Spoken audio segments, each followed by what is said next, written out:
6 years ago, shortly after I'd announced I was running for state assembly, a well-meaning Muslim uncle pulled me aside. He smiled softly and looked at me with care.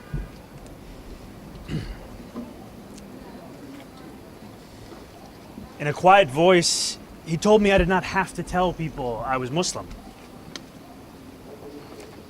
His eyes kind, his beard proud, and his face heavy with the implications of the unsaid. I had not learned the lesson that he had been taught time and again. It is the lesson that safety could only be found in the shadows of our city. That it is in those shadows alone where Muslims could embrace their full identities. And that if we were to emerge from those shadows, that it is in those shadows that we must leave our faith. These are lessons that so many Muslim New Yorkers have been taught again and again. And over these last few days, these lessons have become the closing messages of Andrew Cuomo, Curtis Sliwa, and Eric Adams. Yesterday, Andrew Cuomo laughed and agreed when a radio host said that I would cheer another 9/11. Yesterday, Eric Adams said that we can't let our city become Europe. He compared me to violent extremists. And he lied again and again when he said that our movement seeks to burn churches and destroy communities. The day before that, Curtis Sliwa slandered me from the debate stage when he claimed that I support global jihad. And every day, Super PAC ads imply that I am a terrorist or mock the way I eat. Push polls that ask New Yorkers questions like whether they support invented proposals to make halal food mandatory, or political cartoons that represent my candidacy as an airplane hurtling towards the World Trade Center. But I do not want to use this moment to speak to them any further. I want to use this moment to speak to the Muslims of New York City.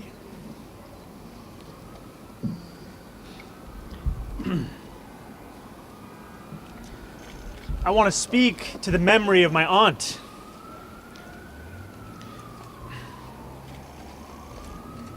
who stopped taking the subway after September 11th because she did not feel safe in her hijab. I want to speak to the Muslim who works for our city, whether they teach in our schools or walk the beat for the NYPD. New Yorkers who all make daily sacrifices for the city they call home, only to see their leaders spit in their face. I want to speak to every child who grows up here, marked as the other, who is randomly selected in a way that never quite feels random, who feels that they carry a stain that can never be cleaned. Growing up in the shadow of 9/11, I have known what it means to live with an undercurrent of suspicion in this city. I will always remember the disdain that I faced, the way that my name could immediately become Muhammad, and how I could return to my city only to be asked in a double-mirrored room at the airport if I had any plan on attacking it. And since I was very young, I've also known that I was spared the worst of it. I was never pressured to be an informant, like a classmate of mine. I've never had the word terrorist spray painted on my garage as one of my staff had to endure. My mosque has never been set on fire. To be Muslim in New York is to expect indignity. But indignity does not make us distinct. There are many New Yorkers who face it. It is the tolerance of that indignity that does. Since I announced my candidacy for mayor 1 year ago yesterday, I have sought to be the candidate fighting for every single New Yorker, not simply the Muslim candidate. I've carried these indignities with me each moment of this race, doing so all the while as the first major Muslim candidate in the history of our city. I thought that if I could build a campaign of universality, I could define myself as the leader I aspire to be, one representing every New Yorker, no matter their skin color or religion, no matter where they were born.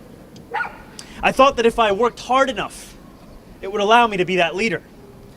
And I thought that if I behaved well enough, or bit my tongue enough in the face of racist, baseless attacks, all while returning back to my central message, it would allow me to be more than just my faith.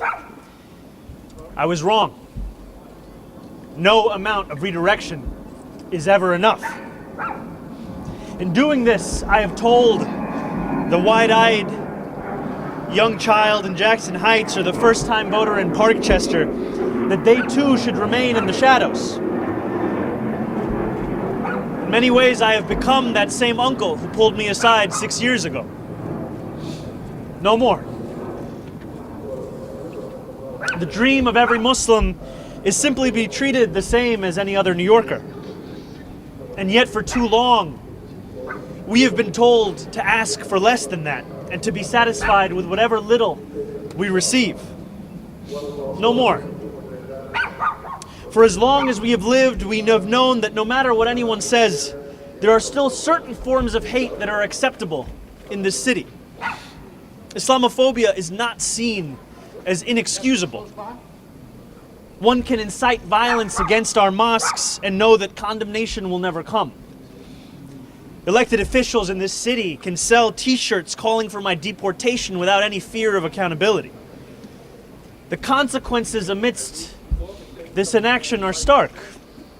More than 1 million Muslims in this city existing all while being made to feel as if we are guests in our own home.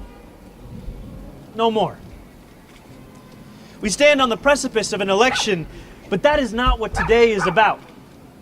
We know that in less than 2 weeks we will say goodbye to a disgraced former governor and our current indicted mayor. The bigger question is whether we are willing to say goodbye to something much larger than either of these two men. It is whether we are willing to say goodbye to anti-Muslim sentiment that has grown so endemic in our city that when we hear it, we know not whether the words were spoken by a Republican or a Democrat. We know only that it was spoken in the language of politics of this city. In an era of ever diminishing bipartisanship, it seems that Islamophobia has emerged as one of the few areas of agreement.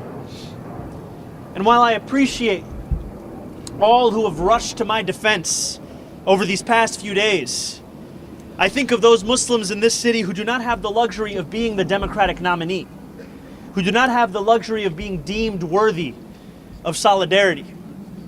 While my opponents in this race have brought hatred to the forefront, this is just a glimpse of what so many have to endure every day across this city. And while it would be easy for us to say that this is not who we are as a city, we know the truth. This is who we have allowed ourselves to become. And a question lies before each of us. Will we continue to accept a narrow definition of what it means to be a New Yorker that makes smaller every day the number of those guaranteed a life of dignity?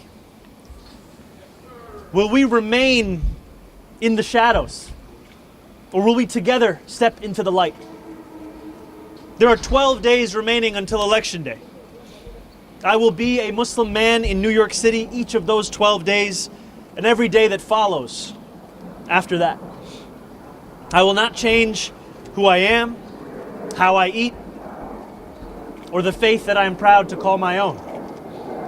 But there is one thing that I will change. I will no longer look for myself in the shadows. I will find myself in the light. Thank you very much. Did Cuomo apologize?